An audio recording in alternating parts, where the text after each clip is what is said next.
अस्सलामुअलैकुम, welcome back. सो आज की वीडियो में मैं फिर से हाज़िर हूँ फुली ऑटोमेटिक वॉशिंग मशीन के साथ। लेकिन आज हम क्या बात करने जा रहे हैं, वो बात कुछ बात है और वो बात ऐसी बात है कि ऐसे नहीं होता कि वॉशिंग मशीन का पावर बटन ऑन किया, कपड़े डाले और वॉशिंग मशीन चल पड़ी, बल्कि इससे पहले भी कुछ प्रिपरेशंस होती हैं। सो आज की वीडियो का टॉपिक बेसिकली है preparations before washing.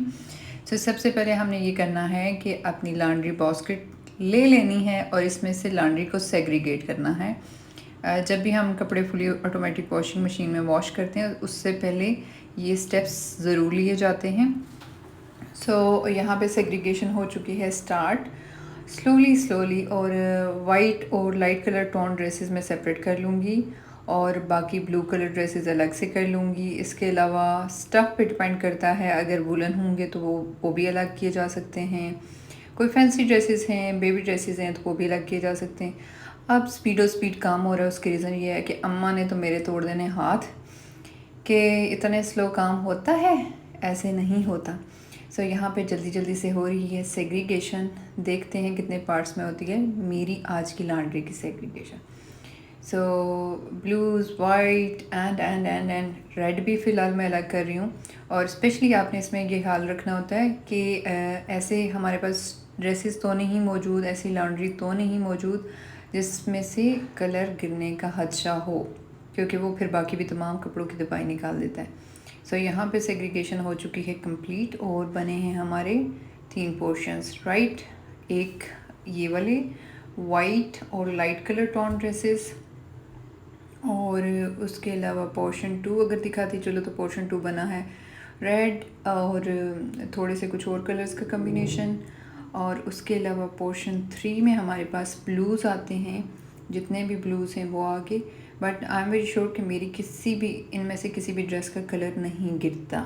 So that's why I am so satisfied. यहाँ पे मैं डेनम बिल्कुल सेपरेट कर दूँगी। उसकी रीज़न ये है कि फुली ऑटोमेटिक वॉशिंग मशीन में ये स्पेशल इंस्ट्रक्शंस दी जाती हैं कि हमेशा अपनी डेनम जीन्स को बिल्कुल अलग धोएं, ठीक है। और अब सेग्रीगेशन करने के बाद सबसे इम्पॉर्टेंट चीज़ होती है कि जितने भी आपके कपड़ों के ज़िप्स हैं तो ज़िप्स बंद कर लें प्रॉपर्ली। और उसकी रीज़न ये होती है कि ज़िप्स टूट जाते हैं washing fully automatic washing machine में। अक्सर लोगों को ये प्रॉब्लम आती है और उनको समझ नहीं आ रही होती कि इस प्रॉब्लम को कैसे सॉल्व करें। और उसके अलावा जितने भी आपकी लॉन्ड्री में जितने शर्ट्स के बटन्स हैं वो बटन अच्छी तरह से आप बटन्स बंद कर लें। बंद करने के बाद आप उन तमाम जितने भी आपके ड्रेसेस हैं जिनके बटन्स हैं या ज़िप्स हैं उनको उल्टा भी कर दें। इससे क्या होता है, ओवरलॉक लग जाता है, यानी कि इसमें ये होता है कि ना तो आपको बिल्कुल भी कोई किसी तरह का खदशा नहीं होता कि आपके बटन्स टूटेंगे। उसके अलावा जो आपके कपड़ों की गोजे मोजे हैं, गोजे मोजों को अच्छी तरह से चेक कर लें, मतलब कि पॉकेट्स को अच्छी तरह से चेक कर लें। इसमें कुछ भी हो सकता है, ख़जाने। ओ माय गॉड, मुझे तो एक ख़जाना मिल चुका और I can't describe my feeling. Any हो, अब बढ़ते हैं नेक्स्ट स्टेप की तरफ। और नेक्स्ट स्टेप क्या है कि सिंपली मैंने पावर बटन ऑन कर लिया। उसके अलावा वाटर इनलेट यानी वाटर सोर्स में चेक कर लूँगी कि जहाँ से वॉशिंग मशीन में पानी आ रहा है क्या वो वाल्व ऑन है या नहीं है। अगर ऑफ़ होगा तो मैं इसको ऑन कर लूँगी। नॉर्मली मैं इसको ऑन ही रखती हूँ, लेकिन बेहतर होता है कि आप ऑफ़ कर दें जब आपकी वॉशिंग मशीन यूज़ कर लेते हैं। इसके अलावा मैं चेक कर लूँगी कि वॉशिंग मशीन का सरफेस एरिया प्रॉपर है। आई मीन वॉशिंग मशीन एक लेवल में है अर्थ से। उसके बाद बारी आती है कि ड्रेनेज पाइप की। ड्रेनेज पाइप नॉर्मली वॉशिंग के बाद इस तरह से बैक साइड पे होल्ड कर दिया जाता है, और ज़रूरी होता है कि आप होल्ड ही कर दें और बेहतर भी होता है फुली ऑटोमेटिक वॉशिंग मशीन के लिए। सो सिंपली यहाँ से मैंने इसको छड़ दो, जा सिमरन जी ले अपनी ज़िंदगी।